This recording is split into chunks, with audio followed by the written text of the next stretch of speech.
Broadcasting from the business capital of the world, this is the Podcast Business News Network. And welcome back, everybody. We've talked about this before, how sound can help you heal. It's true. I mean, you listen to music, you feel a certain way, take it to another level when you go to somebody who's a sound healer using different types of instruments, and how the energy changes from those instruments, changes your energy. We're going to dig deeper into that today. She is the owner of Sounds of Wellbeing, and she is Susan Chaney, PhD. She's back with us. How are you? Oh, very good. Thank you. Good to have you back here. If you want to reach out, instantfeedbacksteve@gmail.com. Best way to do it while we're here. Also, you can hit us up at 631-319-6275. Last time we got together, somebody asked a question about how this all works. And can we go back to that for a moment and just kind of pick up from there? Sure. When a client comes in, first thing I do is have them fill out an intake form. And one of the things that we do is we formulate an intention, what that client would like to work on, what shifts they would like to make. And then we come up with an intention statement. And then the intention statement becomes kind of an energetic stamp. And so I want the client to feel that statement, and it needs to resonate with that client, because when it resonates within, that's when they're going to be able to make those shifts. And so the first part of the process when the client is down on the table is that we'll work on, so the statement, we'll work on getting them to the highest emotional state. Ideally, that's unconditional love, joy or gratitude. And then we also work on mixing that in with a color. And when you think about color and energy vibrationally, those are both energies that tend to rise. So we're asking the universe to support us in making those shifts. And so that's kind of how we start off. So basically, a client can come in, and I believe last week someone asked, how do you know what instrument to use? And my response was, it depends on what the patient is presenting with. But actually, with the intention statement, you could treat with any instrument. It could be just your voice, however that practitioner wants to work with someone. I've heard, and I truly want your feedback on this, that because of the intent, your intent when you're working with somebody and you're making certain sounds to help them heal, that it goes where it needs to go. The vibration, the energy from the sound goes within their body where it needs to heal. It's not like they come to you per se, and this is what I'm experiencing. I've, got a loss in my life, and I've got, a lot of stuck energy. And then you're like, okay, let me, sacral chakra. Beep, I'm going to hit that one up. Not so much that. It's more of the energy goes where it needs to go. Yes, that's correct. In fact, I've had 2 clients probably in the past 2 weeks, and they wanted treatment in certain areas. And to start off, I was doing some relaxation techniques. And the one client noticed right away that even though I was working on the 3rd chakra, it was like the energy the vibrations went down to the base of the spine. And so it's like, well, and that was one of the things that he came in for.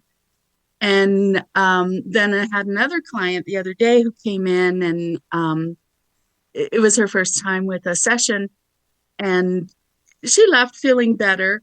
But then, she texted me later on, this really did help. My back, the pain is diminished. So all of that energy that we were working on, the vibrational energy, went to those areas that she needed. Can you tell us some of those success stories, what people have told you after sessions, what they've come back with saying, oh, I felt this way, I felt that way? Well, yes. And some of them can be very the thing with sound healing is that it's affecting all areas. So it's going to be whether it's pain or mental or emotional. And I've had quite a few of emotional breakthroughs where people didn't realize. I mean, on some level, they were ready to make the shift because it's the individual is the one who's actually making all the energetic shifts. I'm just facilitating it. But, I've had people just have emotional shifts of gratitude. Like I have one person, I understand now how I am completely part of the universe, and those are some pretty profound, big Mm, shifts. wow. I've had people with pain, and then the pain just diminishes, and with pain, it's going to kind of depend on how long it's been in the body and how many sessions that would take. But I've definitely had a lot of shifts with pain. Yeah, interesting breakthrough moments. Even Hmm. having experienced some of this, talk to sound healers, that hasn't really come up a lot. So yeah, let's put the microscope on that for just a second. Those aha moments where, like you said, somebody feels like now they're connected to life again, or maybe for the first time, Hmm. just by having some sessions dealing with sound. It's pretty amazing. Yes, it's interesting. I was working with this one gal, and she was wanting to lose weight, and it was interesting because what I noticed is that she was actually kind of cut off from source. And so I was When you say working with source, a let's go along the way here. universal creator, however, Why was she whatever. why was she cut off? I don't know that. I just could tell by because I did a tuning fork session with her, and I did it when I did her crown chakra. There was like no sound; it just like diminished quickly. And so what that means is that there's a depletion in that energy. And so I applied the tuning forks, and we brought down the energy there. And so then she was connected again. There was that connection. And it was so interesting because right after that, she started losing a lot of weight. Her goal, she was able to start achieving the goals she wanted. Wow. Yeah. I'm like kind of blown away here.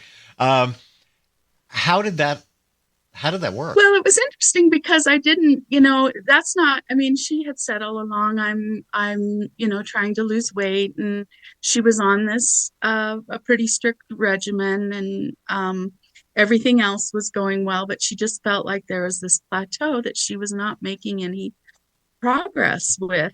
And we didn't necessarily address it directly, but I noticed that as soon as I was able to reconnect her, that the shifts changed. So, it was pretty exciting to see. Amazing. I mean, it just Hmm. shows you, this thing that we hear, stuck energy. Hmm. And it sounds like that was the situation for her. Apparently, she had some energy Hmm. that was stuck. Yes. Yeah. For some reason, yeah, I don't know. Sometimes you can't find the answer, but you can identify what somebody is dealing with, what they're feeling. What are some of the Hmm. other things you picked up just by working with somebody? Here that she was disconnected from source. Any other things? Um, well, the instruments are always going to be speaking to me. So, like when they're really loud, that means there's an excess energy. And so we try and disperse that and get the energy running correctly. A lot of times, instruments will sound odd. The overtones will cut out. So you'll hear the actual tone, but overtones cut out. And so that means that there's also a depletion. So I'm listening to the instruments, and I'm also kind of feeling the energy field. Sometimes you can feel in the energy field that it feels like congested energy. See, I want to go there. Okay. You hear it differently, a different tone. Yes. So normally when you're starting out, you'll just practice with your instruments, and you'll get the baseline of the tone is typically what you're going to experience. And then as you're practicing with clients, whatever instrument you're using, the instrument is giving you feedback information. So if everything's balanced, it's going to sound normal. But then if you get to a different area and sounds cut out or sounds get loud, or sometimes instruments can get like with the bowls, the instruments can feel sticky. And so that means that you need to disperse that energy. There's a whole bunch of different things that you're kind of looking for And to determine what. You hear this. Yes. Wow. Been talking about this for quite some time, sound healing. Never heard that. Oh. Amazing. Did you have any musical ability, or were you, did you think you had a good ear, if you will, before you embarked on this journey? I think I have good hearing. I don't know that I would have considered myself musically inclined necessarily. I mean, as a kid, I took piano and clarinet, but I didn't necessarily pursue it later on. I think I came to sound healing from the aspect of wanting to know ourselves better and making those shifts to, move forward. I'm still intrigued about you hear a different sound. like Yeah. Hit a tuning fork and it's like, that sounds a little flat, sour, however you want to describe it, than it would normally. And that indicates that somebody's got something going on. Wow. Right. Yeah. The word shamanic. Now you do sessions, just going to pivot for just a moment over there. Sure. To me, that shows how deep you go. Shamanic sessions. Now, let's go for the word shamanic. Some people might hear that and think, oh, that sounds really bad. It's not. How do you define it? Oh, so it's shamanism is a technique where you meet spirit guides, you meet animal spirit guides, and those are would be in they call the underworld. It's not the same as like Christian cosmology, where you think of the underworld as negative. The underworld in shamanism really is primarily where the animal spirits, and there are beings who prefer to be there rather than in the upper world. And so then the other area where you're meeting your guides is in the upper world. And the part of shamanism is where through sonic driving, which is usually with a drum or a rattle, and there's certain beats at a certain beat that gets you in this entrainment. And so then you go on what's called the shamanic journey. And so you're traveling, whether you decide to go to the lower world or the upper world. And it's really just to retrieve information for yourself. And so you kind of have to learn to learn the language that is being given to you. So it's good to practice. Do you have breakthrough moments when let's say you're doing a shamanic session on somebody? Do they realize things like, oh wow, I wasn't even aware of that was going on with me, or how my past affected me? Yes, you're gonna have all kinds of experiences like that. And it'll just depend on what the individual is working on. A lot of times in shamanism, they're not going to be exactly specific, like you need to do this. It's more of a broad picture. Like it just isn't, the language in shamanism is just it's different. It's like understanding your dream language, kind of. What got you into all of this, Susan? Curiosity, I think. I wanted to find, everybody's searching for answers, and it just seemed like I would come back when I would do like meditation and different things like that. You come back with profound answers that really are suited for you as the individual. Did you need it personally yourself? Like you were looking for something, some realization in your life, and is that where it started opening up for you? And then you said, "Well, wait a minute, this worked for me. I can help others." Probably most definitely. Yeah, I was always curious. And I think I started in my early 20s doing a bunch of different, I think I did the pipe ceremony. I was doing a whole bunch of different things, the Native American pipe ceremony. Um, so, yeah, just curiosity to explore different cultures and where the wisdom is in those cultures. It's funny how our journeys take us because I get what you're saying. I have been connected to people who are intuitive for decades. Work with Mhm. them in different, broadcast or be it marketing. So I'm very open to it. And I believe people have certain abilities. There's some phonies out there, yes. Scammers, yes. But those who are truly gifted, talented, however you want to, and I'm skeptical. So I would look at them, even though they're friends. I'm like, give me more, and I would see it, and I was open to this thing called energy. But it wasn't until say 4 years ago when things changed in my life, and I guess how they say, when the student is truly ready, the teacher will show up. Well, Hmm. all of the stuff that we're talking about showed up just in different ways from doing podcasts. And then I started piecing it together. I'm like, oh my gosh, yes, that works. That's how that works. Oh, this energy stuff over here. Oh, now I'm connecting it all. Then it came clear. Hmm. And I'm thinking it probably did for you. You had spatterings of info and wonderings, and then all of a sudden, oh, shamanic, oh, sound, oh, all right, wow, pretty powerful stuff going on. Right. Yeah. Yeah, it's a magnificent journey, I think.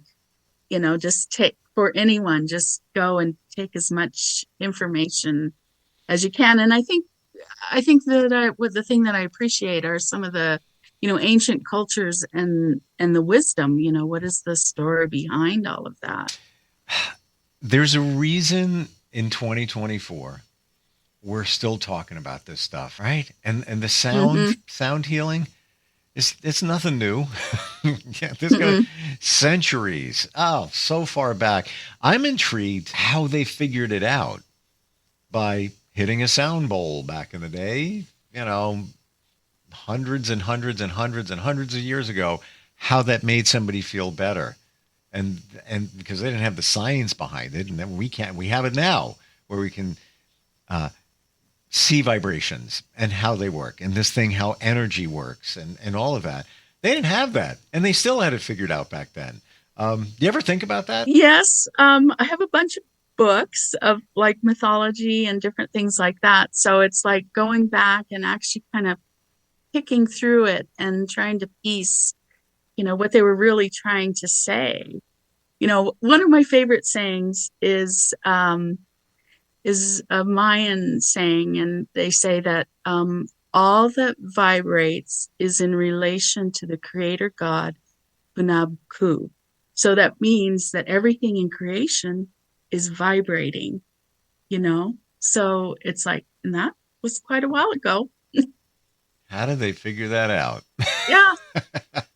And then continue to believe that it helps and it works. And yes, I am so on your page there. Everything is vibrating. Everything is vibrating in usually unison, but sometimes there's conflict in the vibration, right down to our pets. I mean, I've experimented in sending messages to my dog, Hmm. visuals, and he responds to it. And I know, I get it, people. Woo woo alert. I get it. I can't explain it though.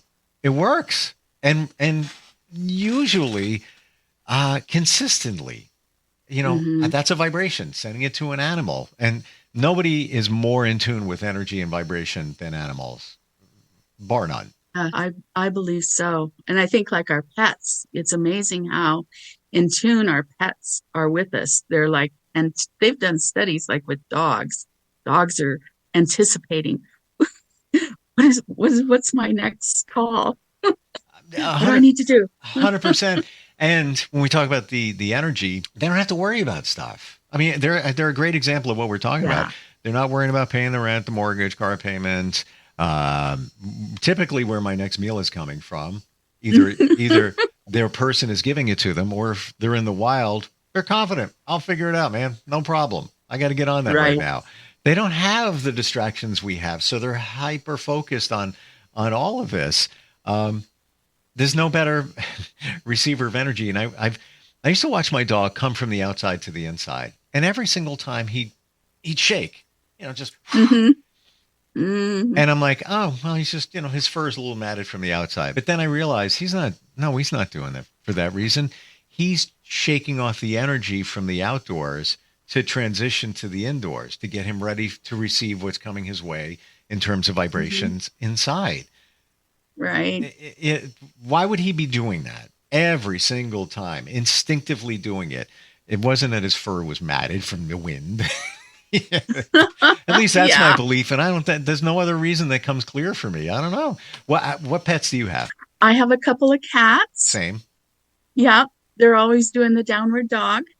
The what? The downward dog, the yoga pose, downward dog, the stretch. Yep, I see that occasionally. The downward dog.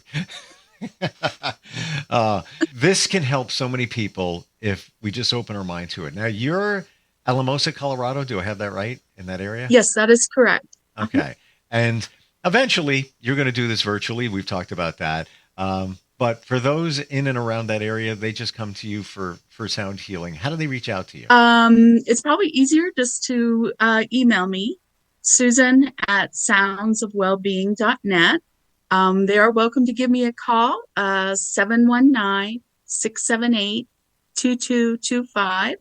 I'm usually in and out with clients, but I'm pretty good at getting back within the day. Wonderful talking with you. You're like the go-to sound healing person. Like, you can watch this anywhere on the planet. You're like the resource of us understanding how this all works, and I appreciate it. Thanks for being here today. Are you ready for an adventure in personal growth? Do you desire greater adaptability to release outdated ideas and influences? Hi, my name is Susan Chaney, and I'm the owner of Sounds of Wellbeing. We offer one-on-one sound healing sessions, group sound baths, and shamanic counseling. I help my clients to explore new possibilities through vibrational therapeutics. Contact me at Susan@soundsofwellbeing.net. Let's get started today and get in tune for the life you want to live.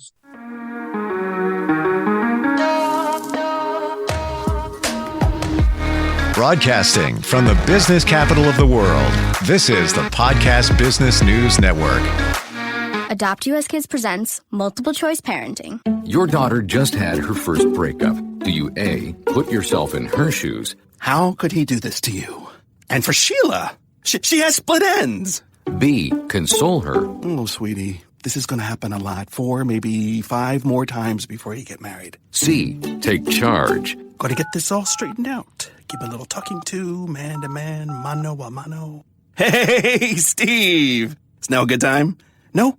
Okay, no problem. Bye. Or D, help her find a new boyfriend. I know a great place to meet boys. The internet. Nice, single boys. Never mind. How about some ice cream? As a parent, there are no perfect answers. But you don't have to be perfect to be a perfect parent. Thousands of teens in foster care will love you just the same. For more information on how you can adopt, visit adoptuskids.org. A public service announcement from the U.S. Department of Health and Human Services, Adopt U.S. Kids, and the Ad Council.